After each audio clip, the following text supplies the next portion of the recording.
Amigos, ¿qué tal? Muy buenas noches. Me encuentro en una parte muy interesante de Huari, en una parte que pues está, vamos a decirlo así, en uno de los límites de la ciudad. A esto se le conoce como el Mirador. Y que yo esté aquí faltan minutos para las 8 de la noche. Hoy estamos día 2 de enero, perdón, 3. Bueno, este 3 de enero, hace rato escuchaba que todavía la gente sigue de vez en cuando con pirotécnicos, es decir, que la alegría por pensar que este 2021 va a ser mejor que el desastroso 2020 que ya nos dejó, está en la mente de las personas, independientemente de a dónde vayas.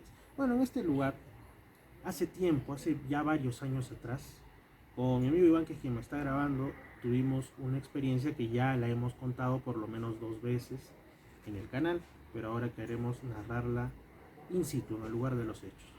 Una experiencia que tiene que ver con el fenómeno ovni probablemente, aunque a veces ustedes saben, se entrecruza el fenómeno ovni con las cuestiones paranormales y uno no sabe dónde empieza uno, dónde acaba el otro, o qué es lo que ocurre. Esto me hace pensar un tanto en la teoría de la distorsión del amigo Caravaca de España, que también le hice una entrevista que salió en uno de los programas de radio, cuando yo tenía el programa de Misterios al Atardecer en Puerto Maldonado, y que lo pueden encontrar en el canal.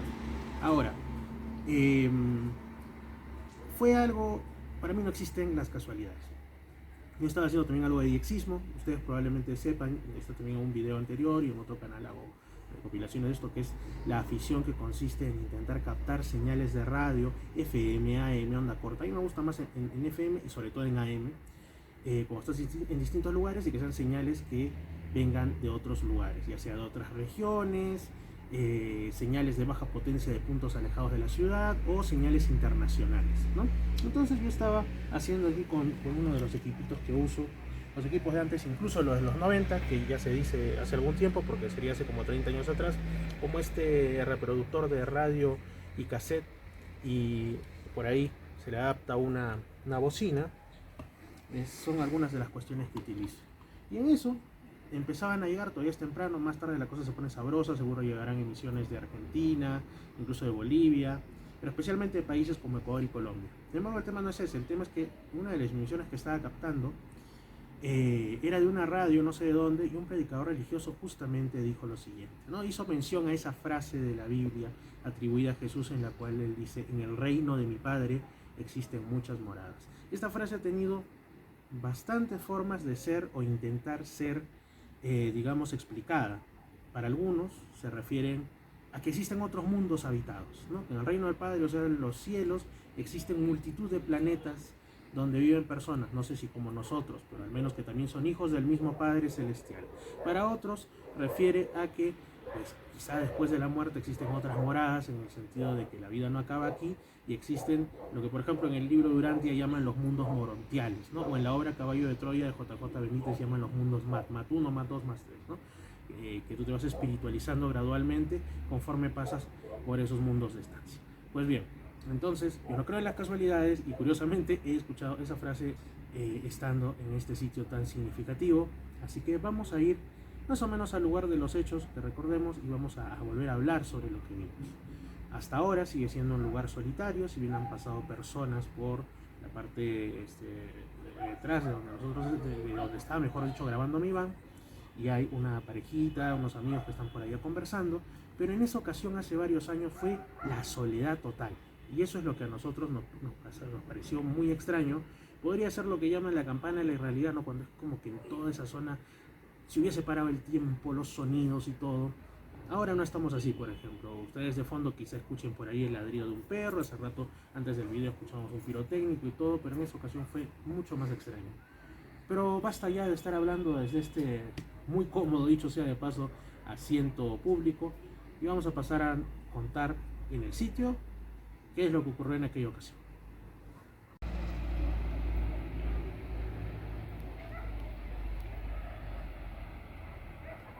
Este es el mirador de Huari. Está más iluminado y mucho más poblado el frente que hace años atrás, cuando lo visitamos. Y tuvimos una experiencia que podría tildarse de ovni o incluso de conjunción entre lo ovni y lo paranormal. Esas ventanas en la realidad desde no sabemos dónde y que tampoco sabemos qué rayos significan. Pero bueno, qué hermosa vista. Me es agradable estar aquí nuevamente.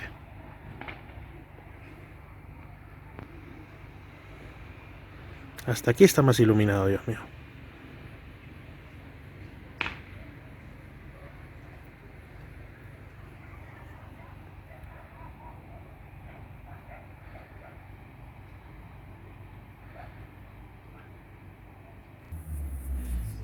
Hemos ido a un lugar un tanto más oscuro de este corredor conocido como el Mirador de Huari. Como digo, un lugar muy bonito, un lugar medianamente iluminado ahora, menos iluminado antes. Detrás de nosotros tenemos una caída del terreno, debajo hay una especie de terminal de buses, pero más allá, hace algunos años, habían pues, digamos, camarógrafo por favor, había la oscuridad total. La oscuridad total, a lo sumo alguna lucecilla por ahí de alguna o algún par de casas que ya estaban, ¿no? Ahora hay bastante contaminación lumínica, han puesto allá abajo esos, no ni les llamaría focos, prácticamente reflectores que apuntan hacia acá y que le quitan todo el misterio a la zona, pero que por otro lado está bien, es por la seguridad ciudadana, pero no nos ayudan mucho a dar una idea de cómo fue aquella noche hace ya varios años. Nos encontrábamos aquí justamente, como digo, por allá en donde están las casas hay bastantes árboles, son como bosquecillos de árboles, me imagino que han talado varios de ellos para hacer esas casas, y al no haber tanta contaminación lumínica como la que hay ahora, se podía ver al frente los cerros que hay, digamos con la tenue luz de la luna que había en esa ocasión. ¿Qué es lo que pasó? Yo ya se los he contado antes. Estábamos aquí con Iván conversando de la vida, de la existencia, de las cuestiones personales, y en eso reparamos en que en medio de esa oscuridad, como les digo, no es lo que hay ahora, que en estos años por lo visto mucha gente ha entrado a vivir ahí, sino que imagínense esto en completo silencio y en una oscuridad casi plena por ahí y ya casi un poquito menos iluminada de lo que está ahora.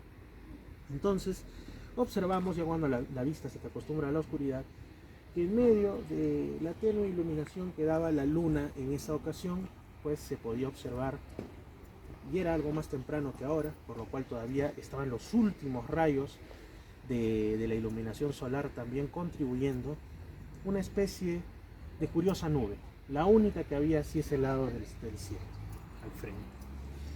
Cuando nuestra vista se adaptó aún más a la oscuridad, pudimos observarle unos detalles muy curiosos.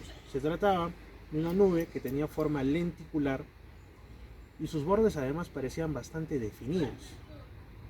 Nos encontrábamos curiosamente en ese momento hablando del fenómeno ovni. Habrá quien diga que eso contribuyó a la sugestión probablemente, pero la realidad era que ambos estábamos observando esa misma nube en forma de lenteja, la única, que bueno, con los ultimísimos rayos del sol y ya los rayos de la luna.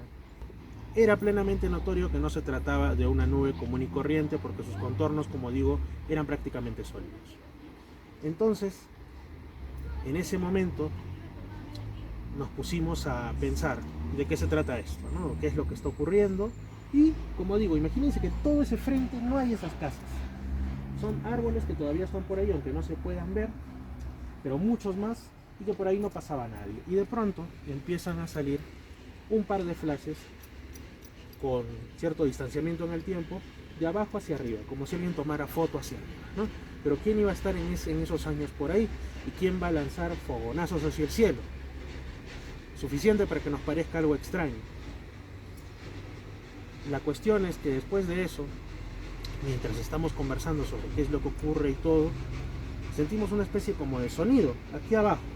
Ustedes pueden ver que aquí abajo hasta ahora hay así un pastito, pero es una caída de frente hasta la parte de ahí donde hay otro camino que, como digo, en ese tiempo no estaba así de iluminado, y empezamos a escuchar como si fuesen, parecía los sonidos o movidos de algún animal. Pensamos, parece un gato o algo así, pero ¿qué hace un gato acá? ¿Cómo un gato va va a estar ahí, cómo va a subir desde abajo. Yo sé que los gatos tienen mucha agilidad, pero no parecía. Y de pronto, de la nada, ese gato que estaba por el lado de acá, se le escuchaba por aquí, aparece casi a nuestro lado.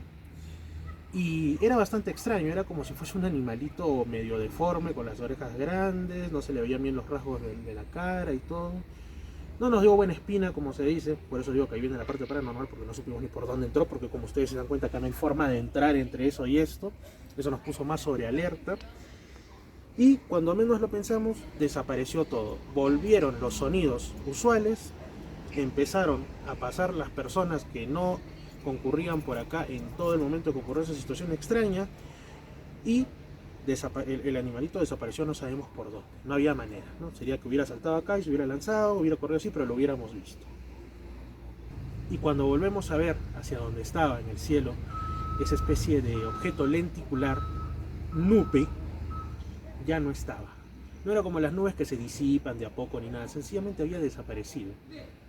Luego nos pusimos a pensar y a sacar cálculos que esos fogonazos pareciera que hubiesen estado direccionados desde la zona de abajo, que antes, como digo, no tenía todas esas casas hace años atrás, sino era puro bosquecillo, y como si los hubiesen lanzado hacia ese objeto, ¿no? Estamos ahora sí en el lugar de los hechos, como digo, es el mirador de Huari, y por supuesto en Conchucos, aunque en la zona de Charac, que queda en otro lugar, en el distrito de Lucma. Hemos tenido también algunos avistamientos ovni, en este caso con mi amigo Paul, y definitivamente la zona de los Conchucos tiene muchísimas historias del misterio. Fenómeno ovni, fenómeno paranormal, seres elementales, como duendes u otros le dan distintos nombres de acuerdo al pueblo, así que este es un lugar donde vive el misterio. De hecho, el amigo Iván, que me está grabando, en una ocasión, él tuvo que residir aquí durante varios meses, y él contaba que en el lugar donde él estaba, no muy lejos de aquí, observaba constantemente una sombra negra que pasaba cuando él se dirigía al baño, y de pronto era como que pasaba apurada por su lado cuando él trataba de entrar a su cuarto. Iván, te cedo la palabra. Hola Fernando, ¿qué tal? ¿Cómo estás? Bueno, sí, efectivamente. ¿En qué año fue eso? 2013, 2014. Sobre todo en los momentos en los que yo, bueno, acá no había mucho que hacer, ¿no? Después de las horas de trabajo, entonces me ponía a ver videos en mi laptop y de un momento a otro sentía como que una sombra pasaba, ¿no? Detrás mío, detrás para adelante. O sea, pero no había nadie más, o si no, sentía la presencia de que había alguien a mi lado derecho, detrás mío, siempre. O sea, y eso lo he sentido más que todo acá en Huari, ¿no? No lo he sentido en Huará, no lo he sentido en Lima, ni en otro lugar en el que he estado, ¿no? Más que todo, sí, siempre ha sido a mi lado derecho, ¿no? O sea, como que si alguien estaba detrás mío, exactamente detrás mío, como una sombra, algo así. O como si pasaba una sombra detrás mío, pero detrás mío, delante mío, o sea, por delante mío solo estaba la computadora. Entonces, ¿cómo podía pasar algo, no? O sea, curiosidad interesante, aunque dicen que todo está relacionado, dicen que las zonas ventanas, las zonas donde ocurren distintos avistamientos ovnis, sucesos paranormales, etcétera, están relacionados a veces con cuestiones eléctricas o electromagnéticas. Es que en una ocasión yo vine y me quedé pues en la habitación que ocupaba en ese entonces aquí mi amigo Iván, y era muy llamativa la cantidad de electricidad estática que había en el ambiente. Tú simplemente tocabas la colcha o la frazada y había el típico sonidito del crack crack de la electricidad estática. Las sacudías, ni qué decir, veías hasta chispas en pleno día, en ausencia de tormenta, y también en la noche. Había situaciones así, y quizá una cosa esté relacionada con la otra, y como digo, esta es la zona de Conchucos y aquí vive el misterio. Además que es una zona hermosa, es una zona donde ha habido mucha significancia religiosa desde antes de la llegada del cristianismo, incluso con lugares como Chavín de Huántar, que en unas horas esperamos estar por ahí nuevamente. Ojalá esté abierto, porque con esto de la pandemia no se sabe, no hay certeza de nada. Iván, ¿cuál sería asimismo tu conclusión sobre lo que vimos aquella noche fue 2013, 2014? Creo? Eso fue en 2014, justo 2014. Antes de que yo termine de laborar aquí. Ah, fue 2014, ¿cierto? Sí. Vimos eso aquí, como digo, prácticamente 6 años y medio, porque fue aproximadamente a mediados de ese año, recuerdo mucho porque anunciaban una lluvia de estrellas y todo eso, y ha cambiado mucho el panorama por aquí, como digo, ya no es la oscuridad de antes, pero estamos en el lugar. ¿Qué opinión te merece eso que pasó en aquella ocasión? Bueno, definitivamente fue algo que nos sorprendió bastante, creo que nos asustamos. Sí. nos asustamos bastante porque no le encontramos explicación, ¿no? La serie de eventos concatenados que tuvimos, como tú dices, la nube lenticular, la presencia del gato y que básicamente estaba todo solo, no se escuchaba nada, no como ahora que se escucha, pues hay un montón de sonidos, gente pasando, perros, o sea, el camión de la basura y todo eso. En cambio ese día, pues nada, nada, nada, nada, todo estaba completamente aislado. Era como si nos hubieran aislado prácticamente, Claro, como si hubieran aislado el lugar y de la nada aparece, como digo, como si hubiera podido pasar por algún lugar de ahí abajo acá una especie de gato que no le vimos el rostro, sino solamente digamos que era, le dijimos gato para racionalizar, porque en realidad era como una cosa sí, media extraña, famélica, con unas orejas grandes era que nos figura una que especie de felino, pero yo recuerdo muy bien que yo lo quise agarrar y tú me dijiste, no, no lo toques, no lo toques, no lo uno nunca toques. sabe. Sí, me dijiste, no, mejor no lo toques. Entonces ya ahí ya, pero yo me quedé así, ¿no? O sea, como que quise agarrarlo, pero como tú dices, era extraño, no era como un gato común y corriente. Y de ahí de la nada, Se desapareció. y acá no hay donde desaparecerse sin que veas algo. Claro, y tampoco ni lo vimos en los arbustos, ni al otro lado. Y dejó de escuchar. Y justo cuando deja de escucharse ese sonido de maullidos y todo, es como que todo vuelve a la normalidad, vuelve a escucharse así como ustedes ven, más temprano, un poquito más temprano de lo que estamos ahora, incluso Sí, fue que más hay más temprano. sonidos, hay más gente, todo volvió a estar, incluso no se escuchaban ni esos sonidos de grillos, No, no de había. insectos, no había nada, era como que todo se hubiera callado, con mucha menos iluminación de ahora, y Sí, vemos ese objeto y ocurren estas cosas. ¿Qué pueden ser estas cuestiones? Algunos dicen distorsiones en la realidad, no lo sé, o una fuerza no digamos superior, pero ajena a nosotros que nos pone a prueba en ciertos lugares y momentos. Con Chucos misterioso, Wari, el mirador le llaman, mirador hacia el bello paisaje, se vería mejor si fuera de día definitivamente, sí. pero también mirador quizás hacia nosotros mismos y hacia nuestros misterios, los misterios de esa frase que tanto amo y tanto repito como si de un mantra se tratase. Hay otros mundos, pero están en este. Gracias Iván, nuevamente estamos aquí después de tantos años. Toca su chaufita. Nos vamos para allá.